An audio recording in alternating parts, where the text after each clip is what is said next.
This actually is a really special episode because it is our second to last episode of season 1. Our last episode, we're going to sort of do a recap, talk about what we've talked about, talk about what we've learned, and talk about what you guys liked. So if you reach out or comment on the episode, leave comments, send us like social media messages, maybe we'll talk about them. And also, if you are looking forward already to season 2, we have some exciting things in the works that we've been planning for a while, but in order to really help that stuff to come to fruition, it would be great to get some financial support. So you can do that on Patreon. It's a pretty cool platform where you can pledge monthly to artists or creators that you think are doing something special. Hopefully we fall into that camp. And yeah, future things coming to Patreon as well, like our Matt episode and potentially some stuff in between the seasons if you're worried about really missing us so much. So yeah.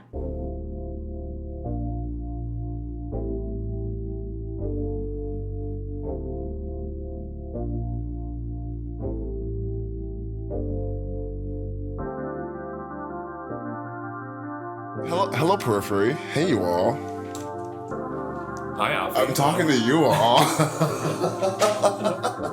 Hello. Anyway, we at the Periphery, we talk a really big game about being very concerned about privacy and security. So much so that class, Jess and August and I loved so much that unfortunately, Karl, sorry to bring up those old wounds. You did not, or you got rejected. We'll say it. Everything happens for a reason. I'm very happy with where my life is right now. But this leads me to the question, how secure are each of us really? Is the Periphery on their cybersecurity game? It's funny you mentioned that, Afi. The other day I found this article on PC Mag. Oh, how interesting. What does this article say? It's called 12 Simple Things You Can Do to Be More Secure Online. I was wondering, I don't know what it means to be secure. I feel relatively secure. Do you feel insecure in your daily life? It depends on what kind of security we're talking about, Karl. But when it comes to cybersecurity, I don't know. I feel fine, but who knows? So I thought, why don't we stack ourselves up, see how we compare to these 12 simple things that apparently would secure ourselves in the cyber world. What is the first one, August? Well, who here has installed and updated their antivirus software? And it's an AND connector. That's right. I cannot say that. I believe we had to do that when we first joined the Stanford Wi-Fi. Have you updated? But I think I uninstalled it actually because it was really annoying me. It was so annoying. They had notifications. That's interesting. I thought that we had automatically had some antivirus stuff with, like on Mac. Do Macs even get viruses? I believe they do, but it's very rare, or at least rare compared to Windows. Well, like Mac computers get viruses, but the iPhones are set up so that like each application sort of is a closed universe, so it can't really like spread to the rest of your device. So let's say mixed results on the antivirus. So like if you don't know for sure, then it's probably a 0. Yeah. Oh yeah, I definitely am. I'm so not. Are we averaging? What are we averaging right now? I mean, maybe some of us attempted, others didn't. Others think that the Mac is inherently secure. We're not sure about that.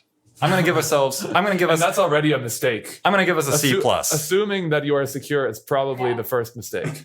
So we're off to a good start. Number 2. Have we explored the security tools that we have apparently installed? In depth. Okay, in depth. Next. Okay, F. Unless anyone has any other comments. 3rd, have we used unique passwords for every login? Afi, F. Okay, Don't you expose me on the... I already said I'm insecure. Okay, don't need any more hints. Insecure in multiple ways, yes. I think I've gotten better at this. I actually had kind of a, just cybersecurity, wake-up call, a month ago where I changed a bunch of my passwords. So I would give myself a solid, C on this one. Okay. I think I have like an A on this because I use a software like an application called 1Password, and it helps you you have one master password, and it's super secure. Helps you generate like these 24 character randomized. Like you guys saw those. I sent the social accounts for the podcast. You saw. That's how all my passwords are. We have this document of all of our passwords for our social media, and all of them are incredibly complex, except the one I made, which is, well. Oh, wait. One other thing I'll say about this. Okay, Jess, you've got an A. Karl, you got a C. Afi, you've got won't be disclosed. And restricted credit for Afi. I'm gonna give niche one, Karl. law school jokes. I'm going to give myself a B. The reason why is because I use password managers too, but I use password managers that are integrated into my browser. For example, Microsoft Edge, my favorite browser. Oh yeah, Microsoft Edge. I not only use the internal password manager that's installed in the browser, I also have a plugin that allows me to generate random passwords of very long or varying lengths. And this is not sponsored, correct? Not sponsored at all. In fact, this plugin's I don't know who owns that. I don't know who owns Microsoft Edge, and that's basically. So I think I have a feeling. I'm not exactly sure. We'll find out from experts. I feel like using our browser is a little bit less secure in some ways. Number 4, who here has gotten a VPN and uses it? I have an A+ here. I do. NordVPN. I have an F on this one, unfortunately. I don't use a VPN. Shame, guys. August, you're saying you use a VPN all the time? Yes, unless it interferes with some kind of internet-related thing that I need to do. Sometimes it blocks connections for various things. For example, printing. Sometimes it's hard using a VPN. I use a VPN like on public Wi-Fi networks if I'm doing something sensitive. Yeah. I mean, that's probably... Maybe Jess has the A+. That sounds like a C. No, B minus, B. All right, number 6. Number 5. Oh, number 5. This was alluded to earlier. Oh, this Who one. uses I love this one. Two-factor authentication? Not enough. I've actually installed it for some other things as well now, and it really gives me that peace of mind. Yeah. I use Duo, but there are many. There are many great. different two-factor authenticators. I think I use it for all of my social media accounts and Google as well. You use Duo for those? Yeah. A+ for me. Oh, this is real role model. Setting the curve over here. Number 6. Who uses passcodes even when they are optional? So on your phone, for example? Yeah. Yeah, I use one on my phone. Same. Pretty much everything I have a passcode. Yeah. Oh, here's an option. Here's an example. Do you use passwords within your phone on certain applications? Like on notes, you can lock certain notes. Do you lock your notes? Yes. What notes you locking, locked some of Jess? mine. I have nothing to hide on my notes, unlike August. So I don't use that. What? Because I shared my OneNote once, but there was nothing sensitive there. Oh, right, yeah. I do lock a note that's titled important, and there's some important stuff in there. Yeah. But mostly it's just like I old lock a passwords note at this with, point. like, financial things, etc. Yeah, like credit card numbers, things like that might go into a locked note, or something like that. Okay, well, I'm going to give us all a solid B- there. How about that? That's an A. I mean, come on. The criteria. I think we, an A-. we met the A-? criteria. What? How? It's a check mark. All right. Okay. A. I'm taking an A for myself. All you right. all take an A- if you I mean, want. Afi desperately needs that A because I do. he needs to raise his average. I do. Okay. I mean, grade inflation His is a GPA problem, is struggling right now. but whatever. I'm okay with great inflation. Number 7. Who here pays wirelessly with their smartphone? Every using mobile time. payment? Apple Pay? Every time. I use it as much as I can. I don't have Apple Pay. That's pretty retrograde. Well, not everyone has an iPhone. That's true. Okay, well, I think we're probably pretty good there. Wait, so I'm sorry. This is saying that it's a good thing that we use mobile payments, but surely is this perfectly secure? I don't know. We'll find out. I mean, this is pcmag.com, so. Right. Yeah. Well, number 8. Who uses different email addresses for different kinds of accounts? Yeah. For some, Depends. Yeah. But yeah. Yeah. I'm gonna start using the periphery email address for all my accounts. Oh, yeah. Yeah. Putting that on the resume. Karl, you ordered something else from Amazon. Why is that? On my resume, periphery. For all inquiries, please contact the periphery. I have to say, I used multiple different emails, but it kind of just, it wasn't for security reasons. It just happens, you know?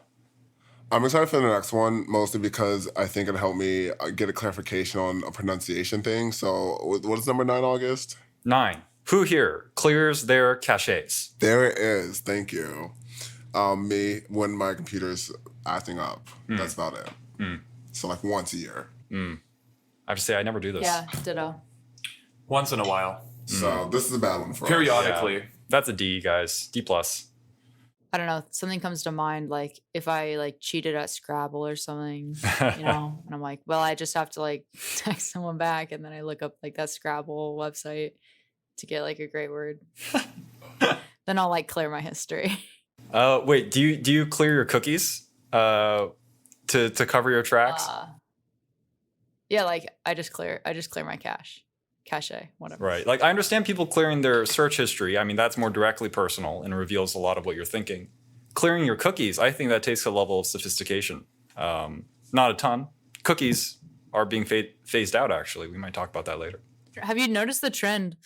Like you have to accept them on like every website now. That used to not be I mean, you used to see it every now and then, but like you can't go anywhere now without a pop-up, which is really like the stuff that we like, although no one is actually reading it. Right. Well, it's interesting to hear. I feel like I've been noticing that too in recent months, and I thought maybe it was CIPRA, the new California privacy law. But Jess, if you're experiencing that too, then I think it must be some other movement.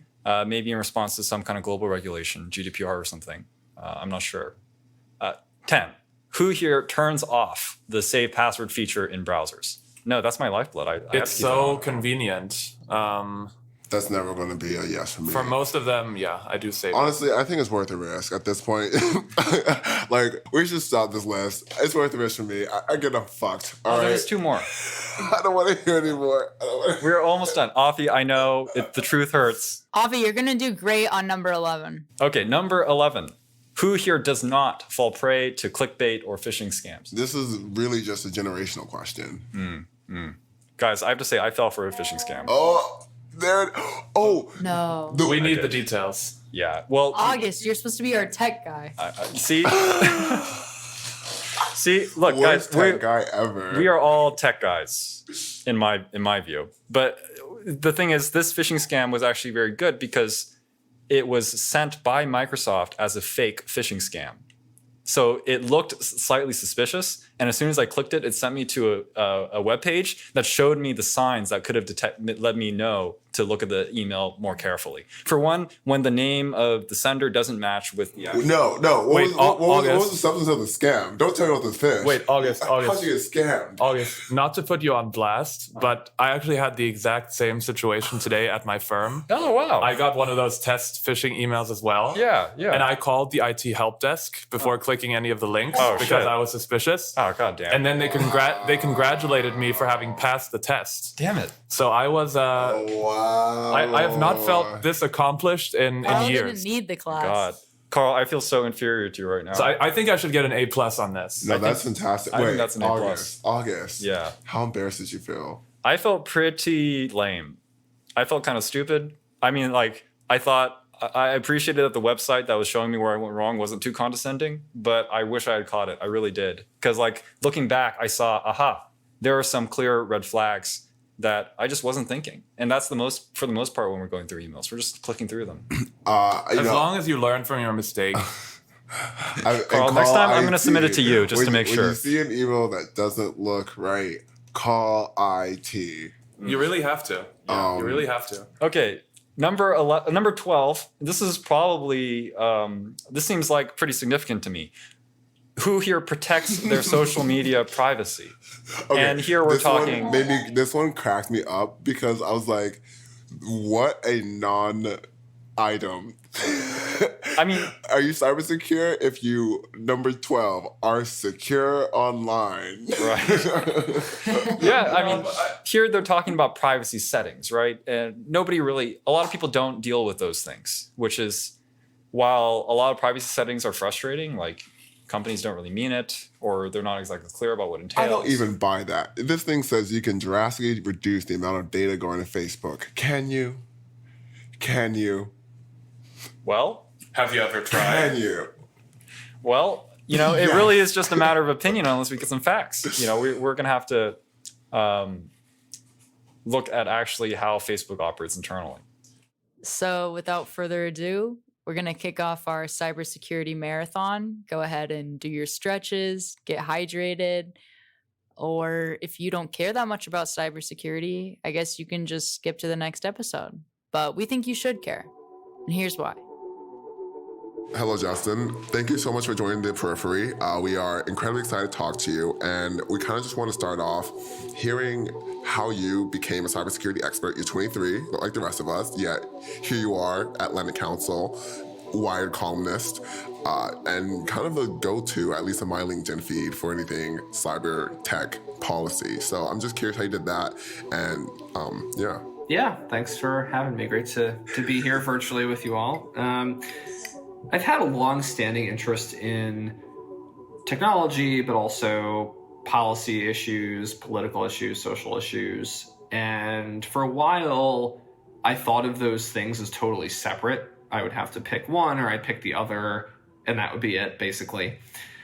But then a bunch of news events happened, really, where I started realizing that there's actually a huge overlap between those two circles. We had reporting on the Stuxnet cyber operation against Iran, the Snowden leaks, later on Cambridge Analytica, all these other kinds of things where I realized that actually there's a huge area of work that needs to happen at that sort of tech policy and tech ethics intersection. So when I started doing this work, it was very technically focused. I did a bunch of cybersecurity and privacy, computer science research.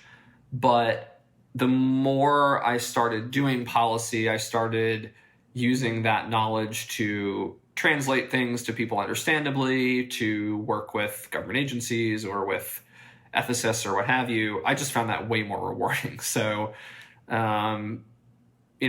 still use my computer science background every day, but have not or don't really code anymore and that kind of thing. And instead really love, working on internet policy and cybersecurity and tech ethics stuff. And as your knowledge base has grown, what is cybersecurity in 2021? If you had to find one or two or three things that we should be thinking about as our cyberspace changes, what are the threats? What are the things that we should be orienting ourselves in the cyber world? We've definitely gotten a lot more dependent on our technology platforms, whether that's Zoom or Slack for work and learning. It's just Zoom fatigue now. Everyone was using social media more during social media dating apps, right? All kinds of things people are using anyway more, doing online food ordering. So just like Amazon's growth, by the way, for example, has been huge during the pandemic. If we look at how many local businesses and families have been hurt by their stores closing, and this giant e-commerce platform has just made a gazillion dollars because everyone's ordering things. So our dependence has gone way up. With that, obviously, we're sending more sensitive stuff over email. We're doing work from home. We're doing more online banking. So with that dependence, there have been a lot more hacks, breaches, massive increase in phishing attacks against people who are on email all day and clicking on things more than they were, and who probably don't have a corporate cybersecurity team for their home router, by the way, so have more exposure on the defensive side. So that's really been a problem. We've also seen a lot more ransomware attacks. It's the second thing in the last few months where hackers encrypt a computer network and lock everything down and basically give the entity there, whether that's an individual or a hospital in a really dangerous case, 24 or 48 hours to pay this $10,000, $100,000, $1 million Bitcoin ransom, or they delete all the data.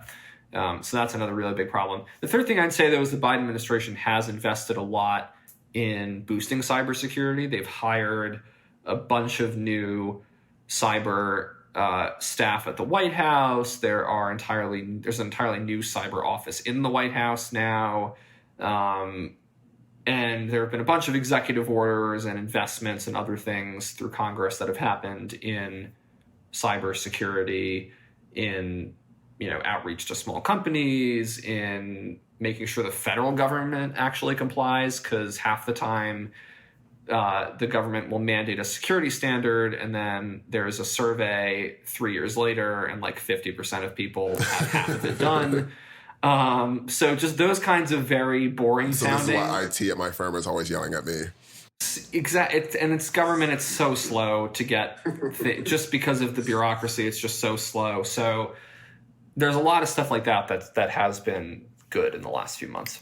Justin, I wanted to hear from you about how we got here. It's a really perilous world in terms of cybersecurity these days.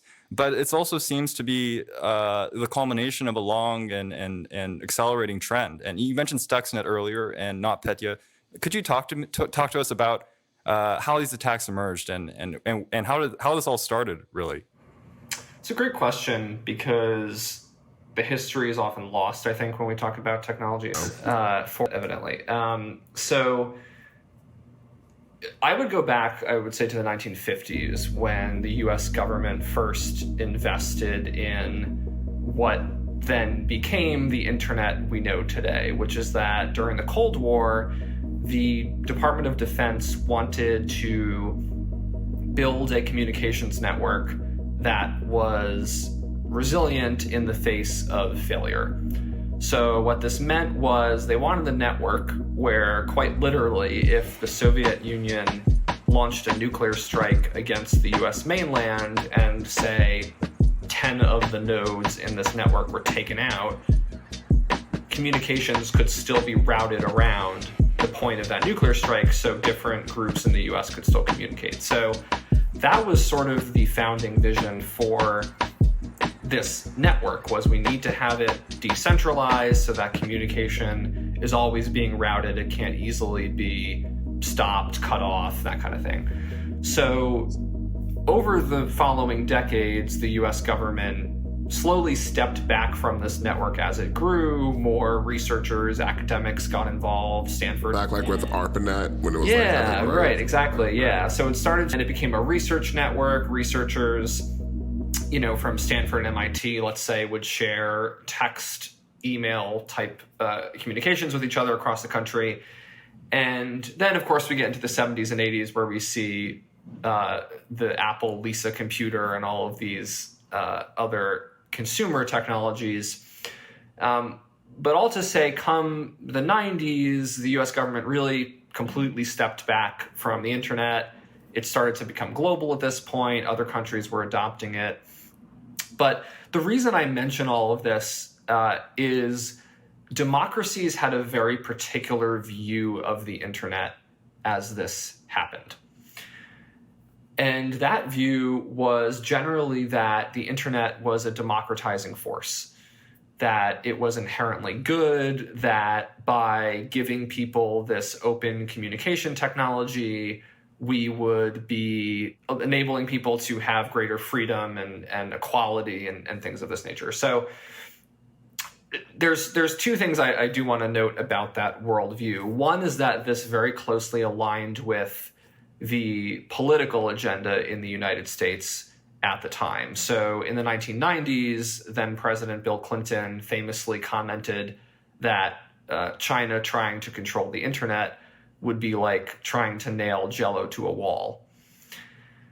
Which, of course, as it turns out, which we'll get to in a second, they've nailed a crapload of Jell-O to the wall. It's a bit naive how much we know. But this was around the same time that the Clinton administration was pushing to expand the trade relationship with China. And people were saying, what about human rights and what about this internet thing? And he was saying it's not a big deal. And this continued into the 2000s under the George W. Bush administration. If you go back and read, I think it's maybe the 2003 or 2002 National Security Strategy, everything's about the war on terror, right? Terrorism. In there, it asserts, this is not necessarily true, but it asserts that countries who try to control their populations can't have strong economies. They will not be successful. They will, at some point or another, collapse. And so that's the first thing to note, is that democracies who saw the internet as inherently democratic and liberalizing, it did align, at least in the US, with this political thinking. And the second big thing to note is Silicon Valley culture, which has this very mystical, vague link that's imagined between technology and progress, where by creating new technologies, we're making the world a better place, quote unquote. And obviously, for example, the fact that this industry is run by billionaire, white, cis men, et cetera, right, contributes to the fact that is ignoring a whole host of social and political and economic factors. So I just want to make those comments because democracies didn't think that about the internet randomly. And I say that because, like with Silicon Valley, people still think that way. But largely democracies, that's how they viewed it. This really started to change in the mid-2000s, which is how we get to where we are today, which is that authoritarians in China especially, but also Russia, Iran, Vietnam, Kazakhstan, Ethiopia, started to crack down on the internet domestically. They censored, they surveilled, they literally would shut down the internet sometimes. When I lived in Egypt, I was there during the Arab Spring. Okay, yeah. A big organizing tool was Twitter, and then they shut the internet down, and then the only way that we could communicate at all was through landlines, because they couldn't control the internet well enough to stop the uprising. Yeah, that's fascinating. You were there. I have a colleague who was in another country a few years after that, where in a country and everything. Oh my God. Yeah, it's so you had stuff like that, right? Like you just said, you had the Arab Spring, where in the United States, many media pundits falsely created this idea of like a Twitter revolution and somehow put the agency back in some company that did nothing rather than the people on the ground who actually organized. But then you saw, right, the governments responded. They cracked down anyway. You had election interference. You have power grids turned off in Ukraine, right? So that's all the stuff that gets us to where we are today, which is democracies are realizing that the internet was let to develop with basically no regulation. So there isn't cybersecurity built in, there isn't privacy built in. And we've also been ignoring the ways that this can be used to hurt marginalized groups, to oppress entire countries. So it's really sort of been a coming of age moment for the last few years now around the internet. That was very long and rambly, but hopefully that answers your question.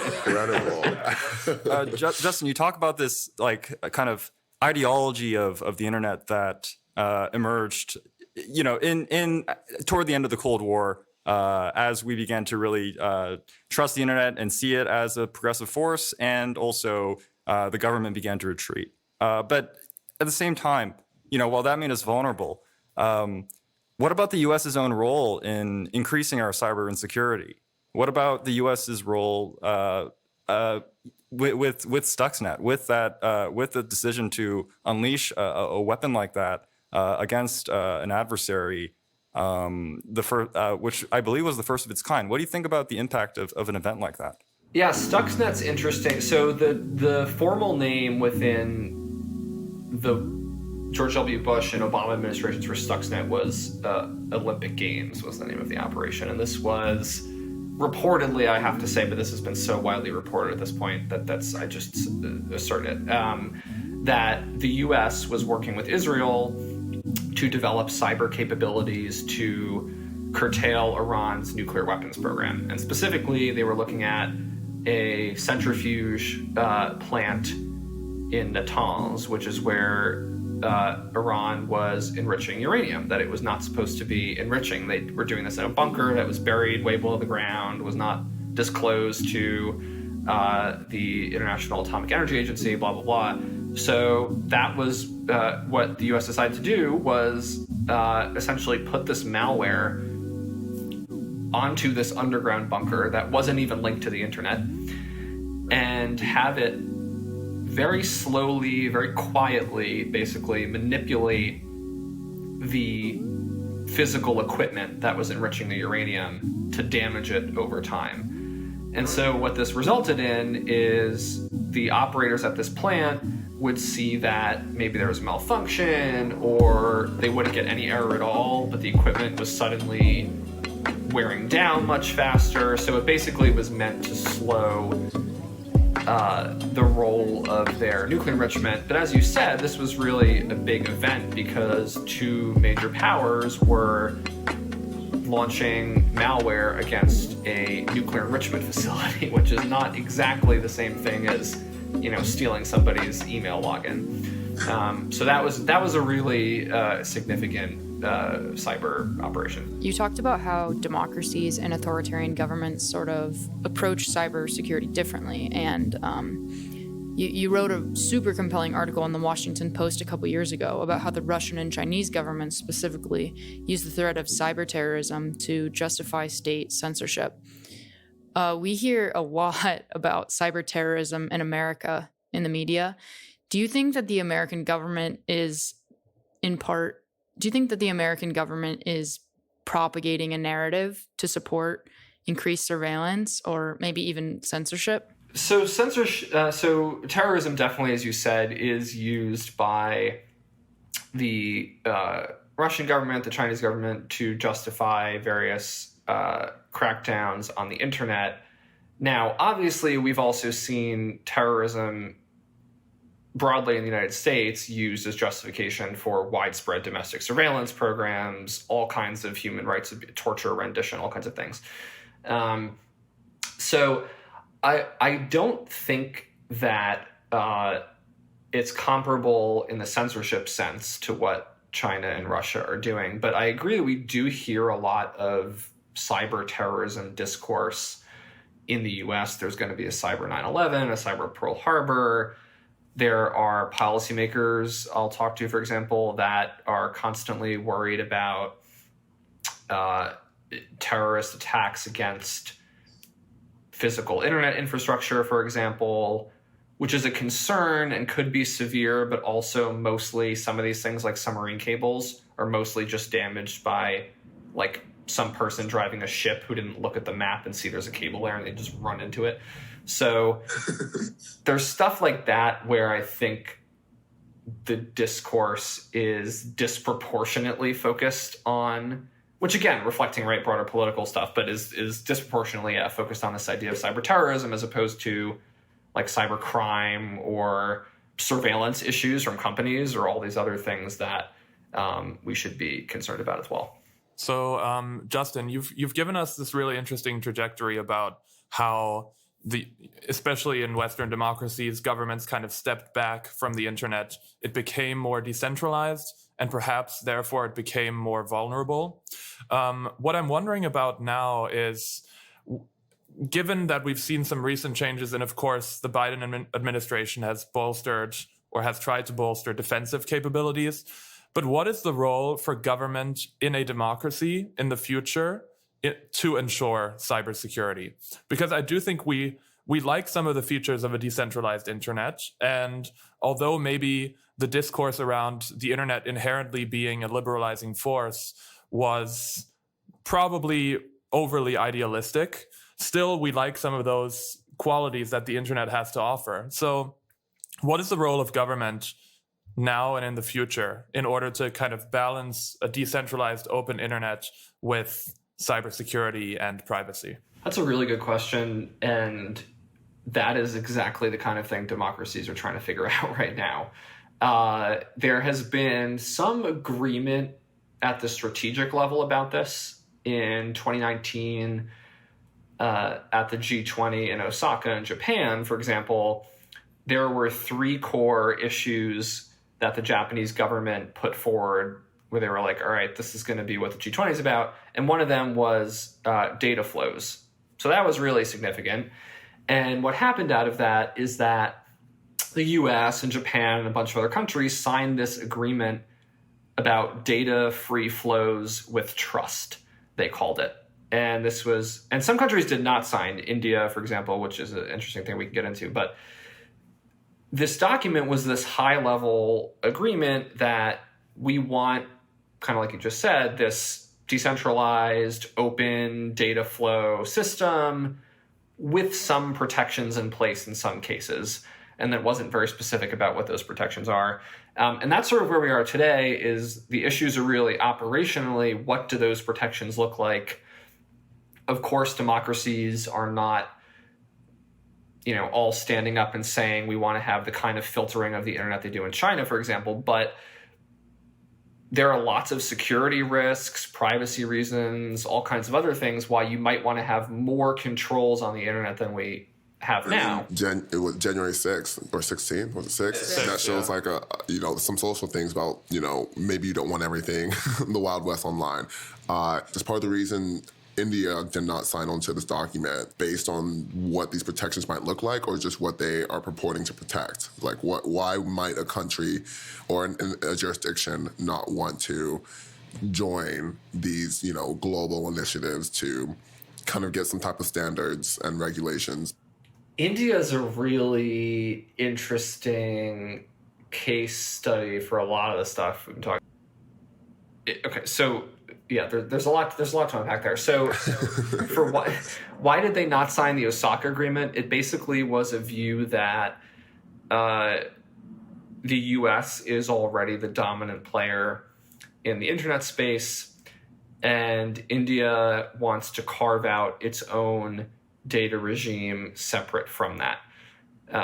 Part of this stems from the fact that for a couple of years now, there has been a privacy bill circulating in the Indian parliament that the Indian government says is going to be the fourth way of data governance. So we have the EU model of data governance, which is GDPR. We have the China model, which is a whole raft of different regulations. We have the US model, parentheses, do whatever you want. Patchwork. No privacy, period. And India was saying, we are going to come up with our own regime. And they explicitly say this is going to be a global South regime. And there was this view among a lot of folks there that part of the reason India needs privacy regulation is not just inherently for its own sake, but to push back against digital colonialism, it's often referred to as, from the United States. The fact that you have large American tech companies, Google, Facebook, Amazon, et cetera, going into this country, collecting all kinds of data on its citizens, and then all the economic value is extracted back to Redmond, to Menlo Park, to Cupertino, whatever.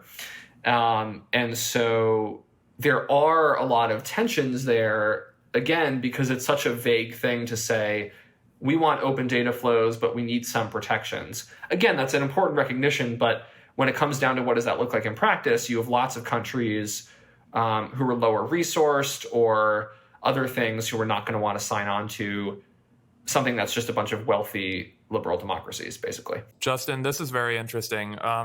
So I'm from Germany originally, and I'm wondering, because in Germany as well, and I think throughout Europe, there is some skepticism toward the American tech companies, and there's a recognition that they have grown dominant, and there are efforts in Europe to establish a more homegrown set of companies that can offer social media, search, etc. And so what I'm wondering is, and so these things are obviously intertwined both with geopolitical concerns, economic concerns, and the recognition that having these companies and having these capabilities, these digital capabilities, is going to be crucial for any country that wants to, be a big player on the world stage in the future. So even among the Western democracies, or democracies more generally, there seem to be differing interests. So to what degree is a regime or a governance model that is shared among There's a difference. democracies to kind of propose or counter some of the autocratic models, to what degree is that feasible? And can we make compromises, and can we still leave a certain degree of in that model? Small question. Yeah, well, first of all, as you said, there's a lot of divergence between the US and the EU. A great example is that at the same time as, this is, I think, in maybe March of this year, or April, at the same time as President Biden was making comments about how the US and the EU are going to be partners and promote democratic technology, et cetera, et cetera, et cetera. Right around that same time, the U.S. Trade Representative released a giant report that, among other things, called the GDPR a trade barrier to American companies and was blasting the GDPR for putting too many controls, apparently to like telling people that you're collecting data on them and too many controls on them. So that right there, I'm like, okay, here we go, where at the strategic level, it sounds great politically to say, we're going to build this coalition against techno-authoritarianism or whatever the term is. But then when we go to operationalize it, U.S. tech companies whose lobbying influence is enormous. Google and I think it was Google and Amazon or Facebook and Amazon quite literally now outspend every other company in the country on lobbying. More than Exxon. I mean, so like these companies who have enormous lobbying influence in the U.S. immediately are standing up and saying, oh, no, we don't like GDPR. We don't like the EU's new AI proposal. We don't like that regulation, this regulation. You have the EU Court of Justice, obviously, in 2020, invalidating Privacy Shield. So now thousands of businesses are left wondering where they stand with transatlantic data transfer. And the Commerce Department right now is in sort of the middle stages of renegotiating an agreement. But the reason I highlight those examples is to say within the governments you see contradictions, right? An EU politician, a parliamentarian could get up, or the German chancellor or whomever, and make the statement, and then the court in Europe says something different. Or in the US, the president says this, and an agency says something different, and a tech company says something different. So it's complicated. Is there a lot in common? More in common than with Beijing? Yeah, obviously. But I think you're asking the right questions, which is, if we're trying to make this work, if we're trying to get other countries to get on board, if we're trying to combine the geopolitical weight of the EU and the US, there is a lot that has to be reconciled, like the fact that we don't have any privacy law in the US, right? Like that's immediately a stopping point for a lot of this discourse. Yeah, so we talked about how big tech really has their thumb on the scale in a big way when it comes to cyber policies, privacy policies. I mean, I think we can all agree that the current state of regulatory affairs, I mean, really this regulatory vacuum leaves a lot to be desired in the United States. But private companies are sort of forced to lead the way for the rest of the country. I mean, they basically have to improvise. And I think some of them go above and beyond. I think in part they're trying to comply with GDPR, but I think they're also sometimes operating aspirationally and trying to set a higher standard in the United States for privacy and consumer rights. So I don't know. Do you think that the way forward for us is going to involve cooperation between the government and these private domain experts? Or do you think that's a recipe for disaster? There's definitely a lot of deadlock, that goes without saying. I think we already do rely, the government already does rely on these companies so much, or is dependent on them, or is influenced by them, right? Because of, like I said, the lobbying power and these other things. Because oftentimes Hill staffers are so, well, most of the time, right, so overworked and overwhelmed with things that they turn to employees at particularly large tech companies to get their input. So I don't think that's a good thing. I think we've seen what's happened when, in any sector, large companies who are not yet regulated are spending millions of dollars right before regulation is coming out to shape it. But the other thing I'll say is that I think a lot of smaller and medium-sized companies get forgotten in this process. And we see this with cybersecurity, right? You can have a large company that spends $1 gazillion a year on cybersecurity, and maybe their system's relatively very well protected.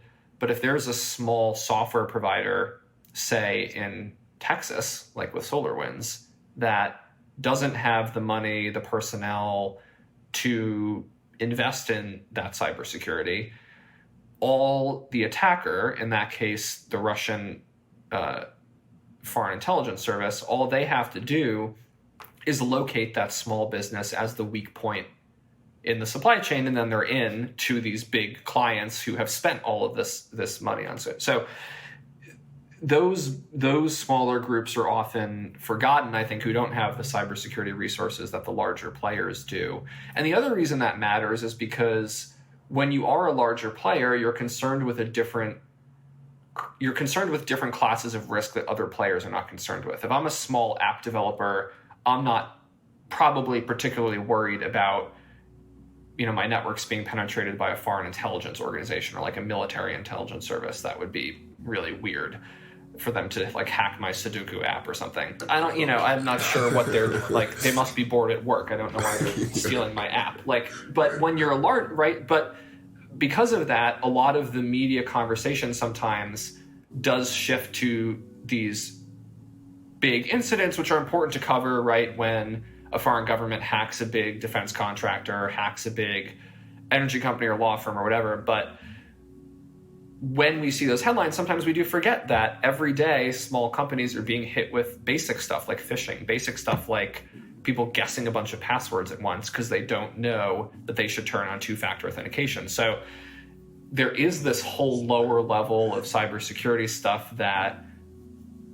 we have to remember, right, is really important for those smaller and medium-sized businesses. Well, they're not the only ones who need to turn on two-factor authentication, but don't want to go on too long. We do have a marathon today, but thank you so much, Justin. I feel like we learned a lot. This was incredible. Fantastic. Like, truly.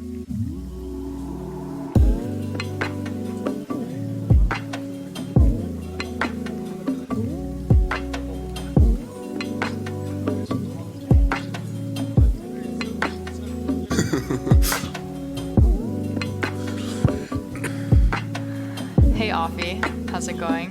It's going well. It's 12:24 in the morning, about 2.5 hours before this episode comes out where I'm at. How about yourself? I guess the same. Yeah, doing well. Not quite as early.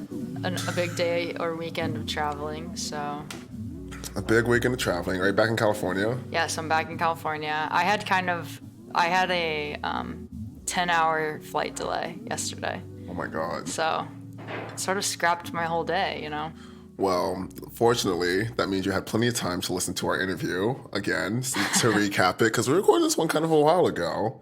In, September? Justin was one of my first interviews. It must have been, I think it was September. And I have two overarching thoughts. Yes. One, very interesting interview. Mm-hmm. Two, not at all related to what we teased in the intro. Which we have an excuse, okay? We are sorry for, misleading a little bit. Although it was still cybersecurity, but not so much as it relates to us individually. Yeah. And that is because our other expert, who's supposed to be on this episode, Matt DeVoe, we fumbled the bag so heavily. We forgot to instruct him to record, and we forgot to record the Zoom itself. And we ultimately had nothing to show for it, nothing that we felt proud of because the audio was so awful. But the interview was so good that it's on our Patreon/The Periphery Pod. Check it out, become a conversationalist. But nonetheless... Yeah, the content was good. It was awesome. But the quality was lacking. It was lacking. But nonetheless... So we didn't have a marathon, we had a half marathon. We had a half marathon, and hopefully we can get part 2 next season. But nonetheless, Justin gave us a lot of really good, awesome information. Particularly, I think what stood out to me most is kind of related to what we talked about last episode, or what you brought up about Peter Thiel's perception of blockchain versus facial recognition, which is really just kind of algorithms. How Justin illustrated or retold this history of democracy's view of the internet versus non-democracies, of how there was this inherent posture of the internet that we assumed of our technology back when the internet was just becoming, Web 1.0, and how naive that was, but also how interesting it is to, look at ourselves and how we just how we impute our ideologies into the technologies that we build. Right, and how the technologies that we build, even though we might not have, or the inventors might not have some agenda when they're creating the technology, they automatically then fall into those political camps. They're sort of co-opted by people that perceive some sort of opportunity to either yield a certain amount of control or potentially kind of free up certain things that before were a bit more restrictive. So I agree that part's super interesting. Oh yeah. So that was awesome, but in order to not totally mislead you all, we do have a few cybersecurity tips personally, which I think we gave some in the beginning anyway, because we went through PC Mag's recommendations. But I mean, there are a ton of resources now that are out there that can make your life more cyber secure. I mean, one, and I'm Jess, you said this one, but I'm going to stay on the mic because I feel I have the authority. Do you use Firefox? Yeah, no, we've talked about this because people were criticizing. You use Firefox still? Yeah. Okay, no, you have way more authority than me because I caved. I'm on Chrome now. No.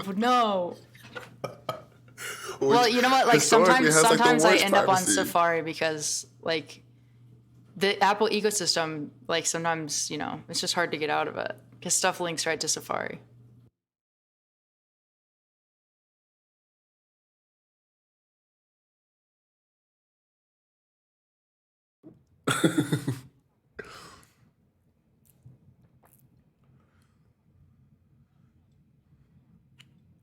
Yeah, so Firefox is awesome. It has the most robust privacy policies that you could ask for, and no one uses them. Like literally less than 10% of the population uses them because we've all moved over to Google Chrome. Yeah, I think like one cool thing about using Firefox, and there's even like a Firefox private browser that's like even more private that you can get on your iPhone.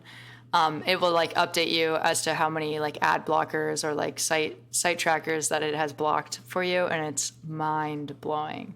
I actually think Safari does that now too. But yeah, we also talked about like VPNs, and I will say like I think it's interesting how people are kind of hesitant to pay for software, like pay monthly payments for like recurring software. I think like you can buy a VPN for like $7 a month. Like ExpressVPN, I think is like $6 something a month. That's like a couple cups of coffee. Like it's totally worth it. If you're concerned about security, it's not a bad price. Oh no, I don't know if I'm that concerned. I'm such a fraud. I mean, maybe you don't have to be that concerned. I think it's a good thing. I think it's worth it. Well, I mean, on some level, this is partially not, I think my concern and my failure to adhere my behavior to that is partially like what we talked about before when we did the privacy episode, where privacy has a design. Firefox, I don't have to worry. I liked Firefox a lot because I didn't have to worry as much. Whereas other entities, and I won't say who, but probably the ones that you're browsing on, because I know the market shares of these browsers, they don't give you that option to consent or not consent to having your, personal identity. Yeah, that's true. Easier to access. That's true. And it is also interesting, like, Firefox is like my reason I'm a bit skeptical that a ton of competition will save us from the privacy concerns and cybersecurity concerns that we have. Yeah. Because here we are, there are really no antitrust actions against browsers generally. They're against parent companies perhaps, but not browsers themselves. And so that implies to me that we have a ton of competition there, and everyone's not choosing Firefox. They're choosing, by and large, the one that's most egregiously violating or increasing the cybersecurity risks of us as individuals. We do need more choices. I also want to say, I mentioned in the intro something about iPhones being secure automatically. So this is a thing called sandboxing. So it is Apple's, and like it's not just Apple that uses sandboxing, but it is their attempt to sort of protect or isolate one app at a time. However, if you jailbreak your phone, this doesn't work. So for people that have jailbroken their phones, you are not safe. And in terms of the Mac, what I said about the Mac being automatically secure, that was wrong. I looked it up. You should get some. Malware protection. I definitely share that propaganda. So, come to periphery, cybersecurity, privacy, and also factually accurate statements. Anyway, I think we've done it for the cybersecurity episode, Jess. And also, hopefully, we did not acknowledge the fact that August and Karl are not here today, or at least here for this closing portion, and that's because they're doing their moot court briefs, which is more of the law school rat race things. And so they're not here, but they're here in spirit, and also they don't know they're recording this, or they don't know they'll hear this tomorrow. But good luck to you too. Yeah. Proud of you, killing it. Yeah, good luck, guys. Yeah. All right.